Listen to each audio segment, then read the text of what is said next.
This series of podcasts is taken from a weekly book study group. The book under discussion is entitled Select English Poems by contemporary Indian philosopher A. Parthasarathy. It explores some of the key concepts of the ancient philosophy of Vedanta. The book contains 20 poems in all. This series comprises several of these. The discussion is led by myself, Glenn Callahan of Vedanta Institute, Los Angeles. Links to the websites of both the author as well as Vedanta Institute LA can be found in the description. They are respectively vedantaworld.org and vedantala.org. The poem currently under discussion is The Toys by Coventry, Patmore. My little son, who looked from thoughtful eyes, and moved and spoke in quiet grown-up wise, having my law the 7th time disobeyed, I struck him, and dismissed with hard words and unkiss'd, his mother who was patient being dead. Then, fearing lest his grief should hinder sleep, I visited his bed, but found him slumbering deep, with darken'd eyelids and their lashes yet, from his late sobbing wet. And I, with moan, kissing away his tears, left others of my own. For on a table drawn beside his head, he had put within his reach a box of counters and a red-veined stone, a piece of glass abraded by the beach, and 6 or 7 shells, a bottle with bluebells, and 2 French copper coins ranged there with careful art to comfort his sad heart. So when that night I prayed to God, I wept and said, when at last we die with tranced breath, not vexing thee in death, and thou rememberest of what toys we made our joys, how weakly understood thy great commanded good. Then, fatherly not less than I whom thou hast moulded from the clay, thou'lt leave thy wrath and say, I will be sorry for their childishness. Again, as with most of these poems, pretty simple narrative. So you've got a young child who's speaking in grown-up wise, so you could perhaps imagine a young kid who's a little bit impertinent, a bit haughty, and getting a bit full of himself, and talking around like an adult, having 7 times disobeyed. The father strikes him and sends him to bed with harsh words. And then, the father recognizes perhaps he acted a little harshly, so he goes to see the son to make sure that the boy's okay, lest his grief hinder his sleep. And what does he see when he gets there? He says, on a table beside his bed, he'd ranged there very carefully a range of different things. He says counters and a red-veined stone, a piece of glass, 6 or 7 shells, bluebells, 2 French copper coins. Right, so French copper coins, the implication here, he says in the commentary, is that they're valueless. If you had a couple of French copper coins, they wouldn't be of much use here. So what he's seeing is that the boy has arranged a series of things to try and give him solace. So obviously the boy was a little upset. His lashes still wet from his previous crying. So the boy was upset. Father goes in, and what does he say? And I, with moan, kissing away his tears, left others of my own. This moan that he's talking about, what's it referring to? Why is he moaning? Why does he leave his own tears behind? It's indicating his sense of remorse, regret.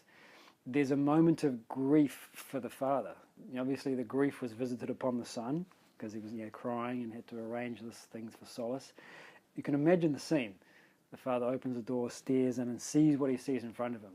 The boy's been crying and he's got these few meagre possessions next to his bed to try and give him some solace. His heart breaks almost, if you can imagine it. He sees what the boy was going through. So there's that moment where the father recognizes, in a sense, his own ignorance. Put it this way, he empathizes with the boy's plight. Doesn't just recognize what the boy has been doing. He arranged some useless things to give him some solace.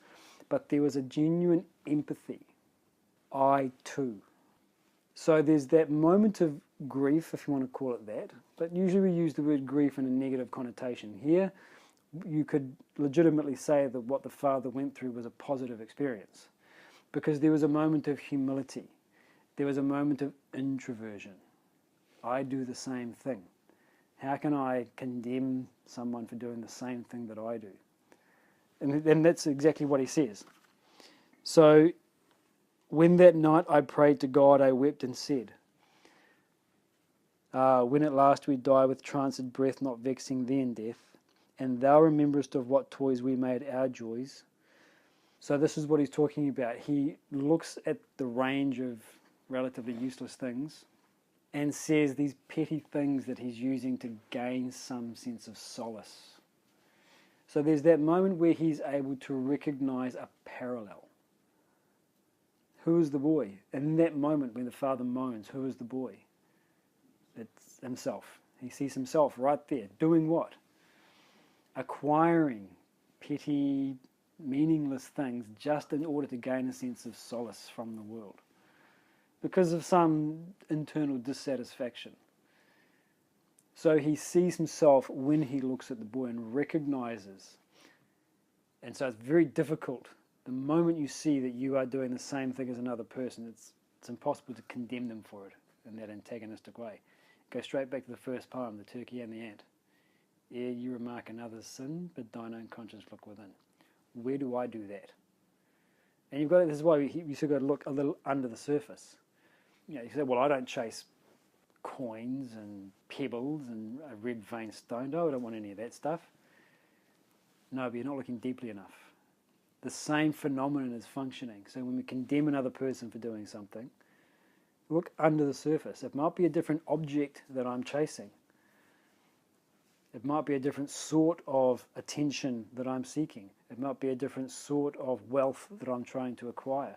It might be a different sort of enjoyment that I'm trying to engage with compared to the person that I'm condemning. But there's still something functioning there. So you can imagine, the pot calling the kettle black.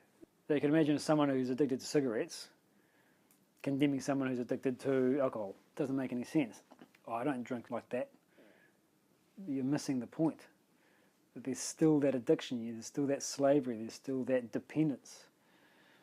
And so this is exactly what this higher perspective does. It shows us the evenness, the equality. It shows the sameness, while at the same time we're recognizing that there is some difference. Me too. Yeah, that's me.